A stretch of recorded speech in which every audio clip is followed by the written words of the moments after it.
আসসালামু আলাইকুম। MTCNA সিরিজের ধারাবাহিক পর্বে স্টাডি লাইটসের পক্ষ থেকে আপনাদের সকলকে জানাই স্বাগতম।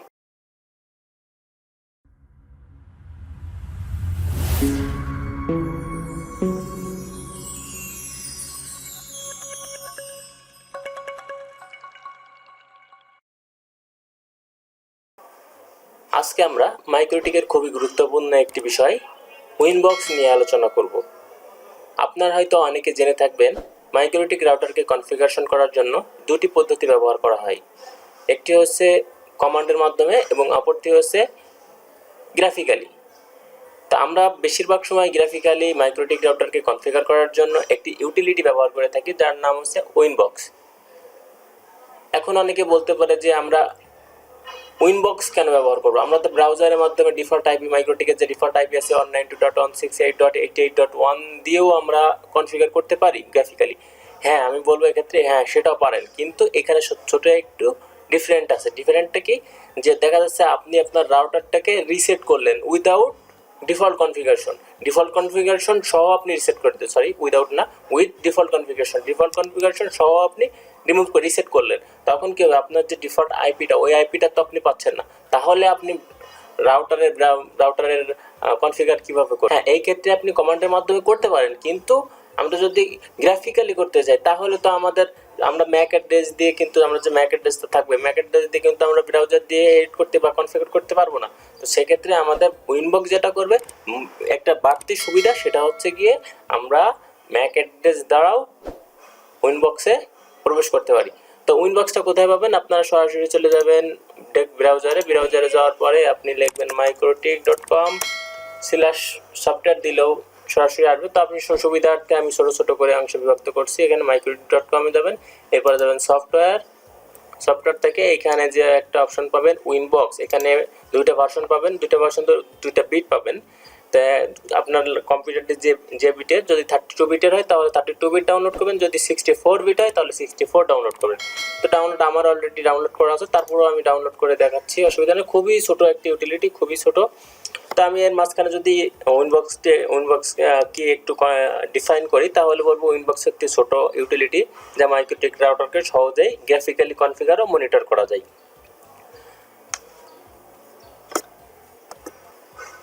তো আমি অলরেডি ডাউনলোড করে নিয়েছি। এখন যদি আমি এটা রান করি, সরাসরি রান করতেছি। ওকে, রান করার পর আমাদের এরকম একটা উইজার্ড আসবে। তো এটা আমি এমনিতেই দেখাচ্ছি, এখনও কিন্তু এখানে কিছুই আমি দেখতে পাবো না। তো এখানে একটা ডিফল্ট ম্যাক অ্যাড্রেস দেখাচ্ছে আমাকে। তো এটা আমি যেহেতু আগে ইউজ করছি সেজন্য সেটা দেখাচ্ছে। তো এখন আপনাদের যেটা করতে হবে, মাইক্রোটিক যে রাউটারটা আছে সেটা সুইচ অন করতে হবে বা প্লাগ ইন করতে হবে। তো আমি যেহেতু virtually home lab set up করতেছি, তো আমি এখান থেকে এই যে এখানে লগ ইন না করলে হবে, জাস্ট অন করলে হবে। তো আমি লগ ইন করতেছি, অসুবিধা নেই, লগ ইন করে দেখাচ্ছি। তো অ্যাডমিন আমাদের থাকে, ডিফল্ট ইউজার নেম এবং পাসওয়ার্ড নাল থাকে। তো আমি সরাসরি প্রবেশ করলাম। তো এখন যদি আমি এটার আইপিটা দেখি, আইপি অ্যাড্রেস প্রিন্ট,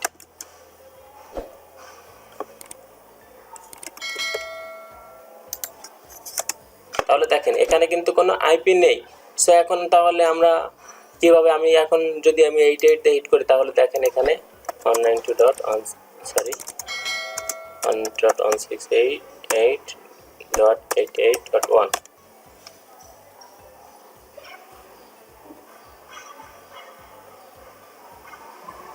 দেখুন এখন এখানে কিন্তু আমার এখনো আসতেছে না, তার মানে এখানে আসার প্রশ্নই আসে না, কারণ আমার এখানে কোনো আইপি নেই। ডিফল্ট যে কনফিগারেশনটা আছে সেই ডিফল্ট কনফিগারেশন নেই। এখন তাহলে হ্যাঁ, এখানে দেখেন আমি কিন্তু কমান্ডের মাধ্যমে করতে পারতেছি। কমান্ডের মাধ্যমে আমি ডিএসসিপি করতে পারবো, সবই করতে পারবো, কিন্তু এখানে কিন্তু আমি ব্রাউজারের মাধ্যমে যদি গ্রাফিক্যালি করতে চাই তাহলে কিন্তু করতে পারবো না। তাহলে এখন যদি আমরা আবার আমাদের উইনবক্সে ফিরে যাই, তাহলে যেটা দেখতে হবে, দেখেন এখানে একটা ম্যাক অ্যাড্রেস দেখা যাচ্ছে। আবার এখানে আইপি অ্যাড্রেসের জায়গায় দেখেন এখানে কোনো আইপি অ্যাড্রেস নেই, ব্ল্যাঙ্ক 00। এবং এখানে আইডেন্টিটিটা, মানে আমাদের যে নামটা, এখানে আমরা যদি আবার একটু যাই, এখানে নামটা কিন্তু মাইক্রোটিক ছিল, যে এটা আমাদের সিস্টেম নেম, আইডেন্টিটিটা। আর এখান থেকে ভার্সনটা দেখাচ্ছে, আমি লেটেস্ট ভার্সনটা ব্যবহার করতেছি, স্টেবলটা। আর এখানে বোর্ড, কোন বোর্ড দেখাচ্ছে, আর এখানে কত সময় ধরে আমার আপ আছে সেটি দেখাচ্ছে। তো এখানে আপনাদের প্রধানত এরকম থাকবে না, মেইনলি যে এখানে ম্যানেজ থাকবে, ম্যানেজে এখানে কোনো ফাঁকা থাকা ব্ল্যাঙ্ক থাকবে, আপনারা নেইবারসে ক্লিক করবেন। নেইবারসে ক্লিক করার পরে যদিও না আসে এখানে রিফ্রেশ দিলে চলে আসবে। ওকে, এখন আমি যদি এখানে আইপি অ্যাড্রেসের উপরে ক্লিক করি তাহলে কিন্তু আমি এখানে অ্যাক্সেস করতে পারবো না। আমি এখানে আমার যে ম্যাক অ্যাড্রেস আছে, ম্যাক অ্যাড্রেসে ক্লিক করলাম। ম্যাক অ্যাড্রেসে ক্লিক করার পরে এখানে লগ ইন নেম বা ইউজার নেম যেটা, সেটা হচ্ছে অ্যাডমিন। তো আমাদের এইখানে যে আমরা প্রথমে মাইক্রোটিকে যখন আমরা গ্রাফিক্যালি না, আমরা যখন কমান্ডের মাধ্যমে করেছিলাম তখন আমাদের যে identity log in user name ছিল সেটা ছিল অ্যাডমিন, বা ডিফল্ট যেটা থাকে আমরা যেহেতু চেঞ্জ করি নাই, সো এখানে এখনো অ্যাডমিনই আছে। আর এখানে পাসওয়ার্ড ছিল ব্ল্যাঙ্ক, এখানে এটাই থাকবে। আর এখানে এক্সট্রা কিছু জিনিস আছে, যেমন এখানে ফাইল থেকে নিউ নতুন আবার একটা এখান থেকে ওপেন করা যাবে। এখানে টুলস যে জিনিসটা, টুলসে একটু প্রয়োজন হবে।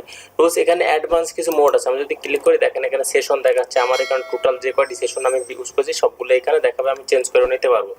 তো এখানে নোট মাইক্রোটি এখানে কোন গ্রুপে আছে সেটা দেখাচ্ছে। এখানে সেশনটা অটো সেভ থাকবে কিনা, এখান থেকে নতুন একটা উইন্ডো ওপেন হবে কিনা এটা। আর এখানে হচ্ছে কি লেগাসি মোড, অনেক সময় দেখা যাচ্ছে যে এখানে অন হয় না, বলে লেগাসি মোডে অন করার জন্য, তখন আমরা এখান থেকে লেগাসি দিতে পারি। এখানে জুম ইন জুম করার জন্য একটু জুম। এখানে ইম্পোর্ট এক্সপোর্ট, আমাদের কোনো ম্যাকেটে যদি আমরা এক্সপোর্ট করে রাখি তখন সেটা আমরা বা আমাদের সেশনগুলো যদি এক্সপোর্ট করে রাখি ইম্পোর্ট করতে পারবো। তো আমি সেদিকে আর বাড়াচ্ছি না, যেহেতু আমাদের এইখানে খুব একটা কাজ নেই। আর যদিও আজকে আমরা কোনো কনফিগারেশনের দিকে আগাবো না, আমরা টোটালি উইনবক্সের যে খুঁটিনাটি বিষয় আছে সেগুলো আমরা দেখব এবং পরবর্তী পর্ব থেকে আমরা নিয়মিত কনফিগারেশন শুরু করব। ওকে, আমি এখানে কানেক্টে ক্লিক করছি। দেখেন কানেক্টে ক্লিক করার পরে এখানে আপনাদের এরকম একটা উইজার্ড আসবে। প্রথমে রাউটার ওয়েজ ওয়েলকাম, এখানে আসছে রাউটার হ্যাজ নো সফটওয়্যার কি। রাউটারে কোনো সফটওয়্যার কি নেই, যেহেতু আমি ফ্রি ভার্সন ব্যবহার করতেছি, সো দ্যাট আমার এখানে সফটওয়্যার কি মানে একটা পপআপ মেনু দিচ্ছে, যে পপআপ দিচ্ছে যে আমার সফটওয়্যার কিনে। আমি বললাম ওকে নেই আমার, ঠিক আছে। ওকে, এখন আমাদের যে মেইন যে লেআউটটা সেটি হচ্ছে এটা। এখানে আমাদের সেশনগুলো দেখাবে, যেটা আমরা দেখলাম এখানে ড্যাশবোর্ড। আর এখানে আমি একদম শেষে চলে যাচ্ছি, যদি মোড়ে যাওয়ার পরে এখানে আপনি যদি একসঙ্গে 2-3টা রাউটার ইউজ করতে চান তাহলে কিন্তু এখান থেকে নিউ উইনবক্স এখানে ক্লিক করলাম, দেখেন আরেকটা সেশন কিন্তু চলে আসছে। তো এখানে যেহেতু আমি একটা রাউটারে আমার অন আছে, শুধু ওই রাউটারটাই দেখাচ্ছে, আমি সেদিকে যাচ্ছি না। আমার প্রথমে আছে এখানে কুইক সেট বলতে কি, এখান থেকে আমি সরাসরি আমরা যে আমাদের রাউটার ইন্টারনেট কানেকশন ব্যবহার করি, ঠিক আছে। তো এই ইন্টারনেট কানেকশন এখান থেকে আমরা কনফিগারেশনগুলো খুবই দ্রুত, মানে যেটাকে বলে যে আমাদের যে যদি আমরা মোটর বাইকের কথা চিন্তা করি, মোটর বাইকের বর্তমান যে মোটর বাইকগুলো সেটা কিন্তু সেলফ স্টার্টিং আছে এবং পা দিয়ে স্টার্টিংয়ের একটা অপশন আছে। তো এখানে সেলফ মানে কি দ্রুততম, মানে কুইক স্টার্ট। আবার পা দিয়ে স্টার্ট করতে একটু ম্যানুয়ালি একটু সময়ের প্রয়োজন হয়। এখানে কুইক স্টার্ট সেটটাও ঠিক সেম একই। এখানে আমরা এই যে কনফিগারেশনগুলো রাউটার কনফিগার করব না ব্রিজ মোডে কনফিগার করব সেটা দেখে দিতে পারি সরাসরি। রাউটার ওকে, আমি রাউটার দিলাম। এরপর আমরা এই ইন্টারনেট কীভাবে নিব, স্ট্যাটিক নিব, অটোমেটিক নিব নাকি পিপিওই করে নিব সেটা দেখো। আমরা তিনভাবে, আমরা আপনারা জানি আছি ইউজুয়ালি আমরা তিনভাবে ইন্টারনেট পেয়ে থাকি, কাস্টমার থেকে, সরি নট কাস্টমার, আইএসপি থেকে বা প্রোভাইডার থেকে। তো এখানে যদি স্ট্যাটিক হয় তাহলে এখানে IP address, net subnet mask এবং গেটওয়ে ডিএনএস সার্ভার দিতে হবে। আর যদি অটোমেটিক হয় তাহলে তো রিলিজ করে রিনিউ করলে হবে, যদি কানেকশন ঠিকমতো থাকে। আর পিপি করে থাকে যেটা হয়, পিপি একটা আপনাকে ইউজার দিতে হবে, পাসওয়ার্ড দিয়ে দিবে, সেটা দিয়ে আপনি লগ ইন করতে পারবেন। তো আমরা সেটা কুইকভাবে মানে দ্রুততার সাথে এটা করতে পারি। আর আমরা তো এটা গেলো আমাদের অন মানে কি আমাদের ইন্টারনেটটা আমরা নিলাম আইএসপি থেকে, আমরা নিলাম। কারণ আমাদের রাউটার থেকে যখন আমরা সাপ্লাই করবো তখন সেটা লোকাল নেটওয়ার্ক। তো লোকাল নেটওয়ার্কের এখানে আমরা আইপি অ্যাড্রেস দিতে পারি, এখানে আমরা নেটমার্কস দিয়ে বা সাবনেটমার্কস দিলে অ্যাক্টিভ হয়ে যাবে। ওকে, তো এটা হচ্ছে আমাদের কুইক মোড, কুইক সেট গেল। এরপরে আছে আমরা আমরা দেখবো না, এটা আমরা পরে দেখবো। আমাদের যেটা আমি খুব গুরুত্বপূর্ণ টপিকগুলো নিয়ে এখন আলোচনা করব, যেগুলো আমাদের না জানলেই নয়, যেহেতু কোর্সটা বেসিক কোর্স। আর আপনারাও একটু চেষ্টা করলে ইনশাল্লাহ পারবেন। এরপরে যেটা আছে ইন্টারফেস, এটা আমাদের খুবই গুরুত্বপূর্ণ। আমি ইন্টারফেসে ক্লিক করার পর দেখেন একটা ইন্টারফেস, আমার 3টা পোর্ট আসছে। আমি যেহেতু 3টা পোর্ট নেওয়া আছে আমার। আর যদি আপনি ফিজিক্যাল রাউটার ইউজ করেন তাহলে এখানে আপনার 4টা আসবে। যদি হ্যাপলাইট ইউজ করেন, আরও যদি বেশি পোর্টে ইউজ করেন তাহলে বেশি আসবে।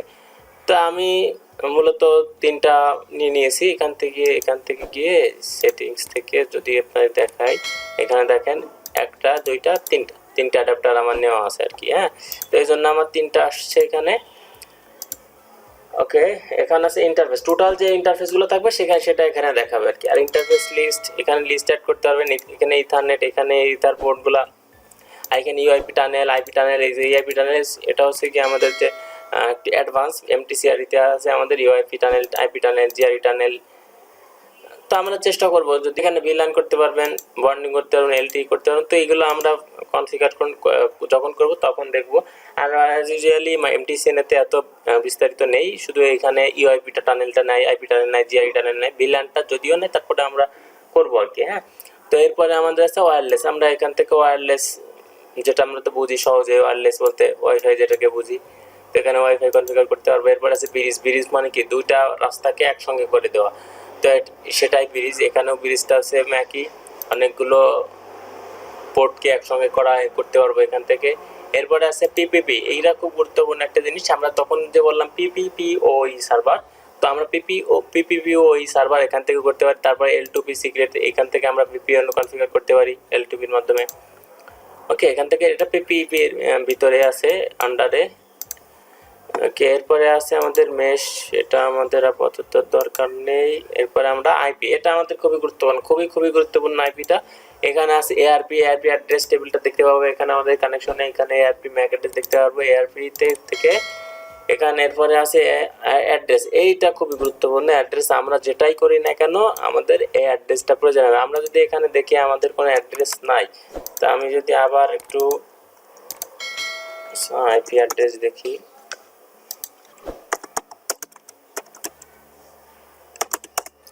কোনো আইপি অ্যাড্রেস নাই, তার মানে কোনো ধরনের কোনো অ্যাড্রেস আমাদের নাই, সেজন্য আমাদের এখানে অ্যাড্রেস লিস্টটা ফাঁকা দেখাচ্ছে। তো আমি যদি অ্যাড করি তাহলে কিন্তু আবার আসবে। আমি যদি সাপোজ একটা অ্যাড করলাম 192.168.1.1, এখানে দিলাম 24। ওকে, এখান থেকে ইথার ওয়ানের উপর নিচ্ছি, এখানে অ্যাপ্লাই। ওকে, এখানে দেখেন একটা চলে আসছে, ঠিক আছে। এরপরে আছে আইপি থেকে, এরপরে আছে আমাদের অ্যাড্রেসে গেলাম। এরপর ডিএসসিপি ক্লায়েন্ট, আমরা যদি ক্লায়েন্ট হই তাহলে ডিএসসিপি ক্লায়েন্ট করে দেবো অটোমেটিক আইপি, বা যদি ডিএসসিপি রিলে করতে চাই তাহলে এখান থেকে রিলে হবে। রিলে বলতে আমাদের, যদি আবার আমি এটা সিসকোতে আলোচনা করেছিলাম, পেইন্ট সাপোজ আমাদের একটা রাউটার আর এখানে সুইচ, এখানে ইউজার। এখন ঘটনা হচ্ছে গিয়ে এইখান থেকে মনে করেন এটা আমাদের ডিএসসিপি সার্ভার,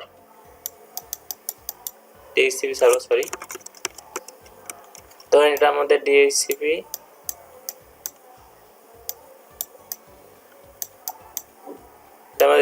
সার্ভার। এখান থেকে এখানে কানেক্ট হয়েছে, এখান থেকে এখানে আসছে, এখান থেকে এখানে পাচ্ছে।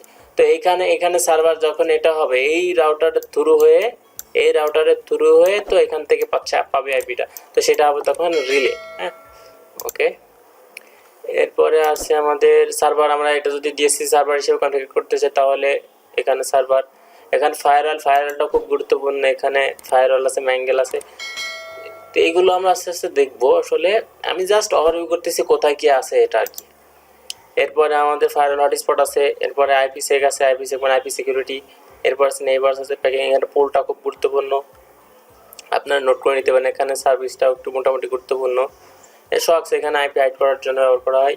তো এখানে IPv4 6এও ঠিক একই জিনিস আছে। এরপর আমাদের রাউটিং যে প্রোটোকলগুলো এখানে রাউটিংয়ের ভিতর আছে, যেমন BGP, OSPF, RIP, ঠিক আছে। এরপর আছে আমার সিস্টেমটা আমাদের খুবই গুরুত্বপূর্ণ। এখানে সিস্টেমে আপগ্রেড করার জন্য, টাইম সেট আপ করার জন্য, এরপরে আপনি এনটিপি করার জন্য প্যাকেজ, এখান থেকে প্যাকেজ থেকে এটা আপডেট করার জন্য ভার্সনটা আপডেট করতে হবে। এখানে লাস্ট লেটেস্ট ভার্সন আছে আর কি সবগুলোর। এখানে ডিসেবল এনেবল আপগ্রেড ভার্সন আর ইনস্টলেশন, কোন ভার্সন ইনস্টল আছে সেটা দেখতে পাবেন। এরপরে আমার সিস্টেম থেকে আমরা রিবুট করতে পারি, রিসেট করতে পারি, পাসওয়ার্ড চেঞ্জ করতে পারি,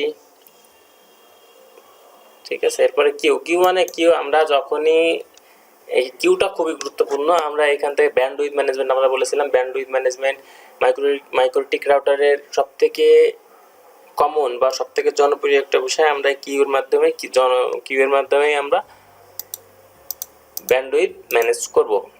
এরপর আছে ফাইল থেকে আমরা ব্যাকআপ করতে পারি আমাদের যে কোনো আমরা তিন ধরনের ব্যাকআপ করতে পারি, full backup, partial backup, email backup. তো এখান থেকে আমরা ব্যাকআপগুলো করতে পারি। ওকে, এরপরে আছে আমাদের লগ। আমাদের লগে কখন কি হয়েছে সেটা আমাদের বাস লগ, আমার এখানে ইন্টারফেস আপ হয়েছে এখানে লগ ইন হয়েছে, লোকালে ইউজার হয়েছে, মানে লগটা আমরা দেখতে পাবো। এরপরে আমাদের লগে আরো কিছু জিনিস থাকার কথা না। ওকে, এখানে না, এখানে ফাইল গেলাম। এরপরে আমরা যাবো টুলসটা আমাদের খুবই গুরুত্বপূর্ণ। এখানে টুলস, এখানে আইপি স্ক্যান গ্রাফিং করতে পারবো। গ্রাফিং বলতে কি, যে আমাদের গ্রাফিক্যালি আমরা দেখতে পাবো কিভাবে কোন আইপি কোথায় ইউজ হচ্ছে। এরপর আরেকটা আছে এখানে টর্চের মাধ্যমে আমরা ঠিক গ্রাফিক্যালি মনিটর করতে পারি আর কি টর্চের মাধ্যমে। তো এখানে নিউ টার্মিনালে আমরা আমাদের উইনবক্সে আরও একটি সুবিধা আছে, এখানে আমরা উইনবক্সের মাধ্যমে আমরা কমান্ডের মাধ্যমে কাজ করতে পারি। দেখা যাচ্ছে অনেক সময় অনেক গ্রাফিক্যালি করার সময় অনেক সময় অনেক কনফিগার করা যায় না, সেক্ষেত্রে আমরা টার্মিনালের মাধ্যমে এখান থেকে করতে পারবো।